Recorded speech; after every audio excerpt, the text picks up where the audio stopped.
culture. You didn't study the humanities enough. You just learned how to make deals and put deals together. And what I'm saying is, my friend, what the people, and this is what he's going to find out about the American electorate, is very fickle. And I guarantee you, when he doesn't put those people back to work in those red states, they are going to roast him, tar him, and feather him. And the only way he's going to be able to put them back to work is to break from this trend that we've had in political leaders, including Obama, when we've had a slew of leaders say that America can't make jobs producing and manufacturing anymore. Those jobs are gone for good. If you have that mentality as a president, you will never be able to put people back to work in the red states. And you're right. I think he agrees with you. Well, I want to see it. I haven't seen it. All right, let's hear from. I haven't seen it. Rob, do you have a notion on chutzpah? You've been in New York for maybe 30 years now? Yeah, I mean, So you're in New York? yeah, Yeah. New York. How do you see it? I don't think this was necessarily germane to New Yorkers. I think when we talk about this, I think you need to be more specific. I think this is when I look at this economy, when I look at New Yorkers that are doing well, these big bankers and private equity firms, I look at it more as reparations. It's reparations to these firms. A lot of these companies, like Donald Trump, a lot of these businesses were almost in foreclosure. Some were in foreclosure. And it's during the financial crisis. So when you create a wealth effect, low interest rates and purposely raising asset prices for stocks and real estate, I was thinking about that so-called whisper. I call it reparations for the investor class. I don't necessarily call it whisper. So I think we have to be a little more specific when we say. Well, actually, I know people have money, but I mean, where they come from. we were referring more to Mr. Trump's particular style. His style. Donald Trump's style is more like he's like Reggie Jackson, and I followed his career for like 20 years. I mean, like I tell people all the time, when the first business book I read was The Art of the Deal. When we thought of businessman, it was like Michael Milken from Drexel Burnham. I used to read about these deals that were doing every day in Wall Street Journal. Michael Milken, Carl Icahn, Donald Trump, a black guy I followed, Reginald Lewis. I mean, a lot of guys my age thought they were going to come, who worked in finance, thought they were going to come to New York and be like Reginald Lewis. They thought they were going to wear suspenders and smoke cigars and end people's careers, engage in straight talk, and fire people. You know what I mean? We thought and do these big deals. It didn't happen that way for me, but that's the Donald Trump I know. And so if he's not engaged in straight talk, I would think something wrong with him. He's been off for like 6 months. He hadn't fired 20 people by now. I would know something wrong with him. I'd be nervous. Like, what's wrong with this guy? He's sick. Do your job and you won't worry about getting fired. But I mean, at the same time, he's been afforded liberties that may not have been afforded other people. He's been bankrupt several times. I think his father built his business by buying low and selling high, and then during the late 80s, early 90s, he was, I think, my impression was reading his own fan mail, and he started buying Trojan property, like the Trump Plaza, the Trump Princess, which was a yacht. He invested in Taj Mahal, but he also did something that was people thought was crazy. He started this plane route from New York to DC and then to Boston. So he would take these big risks, and it was like sometimes people couldn't really see his vision. But then you got U.S. Air and some of these other firms doing exactly what he did.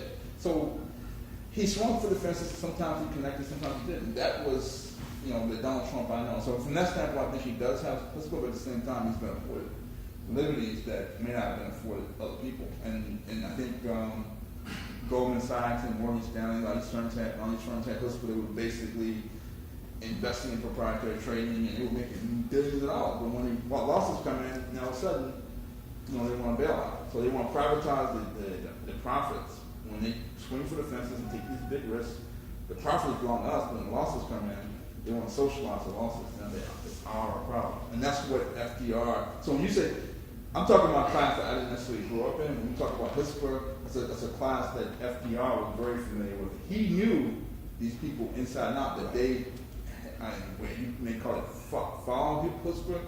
They wanted to swing for the fences.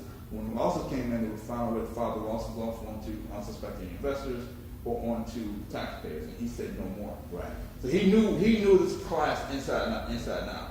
They had chutzpah when it's to their benefit, and in a lot of ways when losses come in, they try to follow up on somebody else. I just briefly on that. Well, let's make it brief. Okay, it'll be very brief. And we have a few questions. Okay. What concerns me though, when you talk, see, again, I'm a native of the Midwest and grew up in the South, so I've been in New York 30 years. But New Yorkers tend to be New York centric, and that's really problematic. It's problematic for the country. It's why people in New York can look at the red states with great disdain and almost no empathy for people that live in places like upstate New York or Michigan. And so that concerns me, because when you talk about the President of the United States, it's a job that requires a sensitivity and a understanding of many disciplines. I mean, you've got to be many things. You can't just be a great business person. You have to have sensitivity to social and cultural and historical issues. So when I make the joke about the Wharton piece, I'm deeply concerned that what we call Trump's chutzpah is really a person that is really dangerously unprepared and unqualified not to do the job of president, because it's the kind of job only 45 people have ever had it in the history of this nation. So nobody's really qualified for that job. You bring a certain level of competence and you grow in the job, as all of the presidents did. But what I'm deeply concerned about Trump, through the tweeting, starting fights that are insignificant, the so-called chutzpah, in my view, is the lack of empathy, the lack of statesmanship, and the lack of sort of the global sort of vision for what the world and America's place in the world is, to make the world a better place. And I don't as much think that's chutzpah as that I think it's just tremendous incompetence. And lastly on that point, and this is true, I don't mean to make it a racial issue, but the Republicans have argued for years, you got to be qualified. We only hire the most qualified. To assume that a medical class at Harvard Medical School could be all white men, and then that's the most qualified class. That is just bizarre, it's perverse, because it assumes that diversity of people from different backgrounds don't add to the class. But what's really... I don't think it's like that. No, it's not. It's not. But what I'm saying is, you get Republicans that argue this. You get conservatives that argue this. But when it comes to Trump, they know he's unqualified. They know he's fundamentally unprepared to do this job. But what they say is he'll grow into it, or there's a steep learning curve.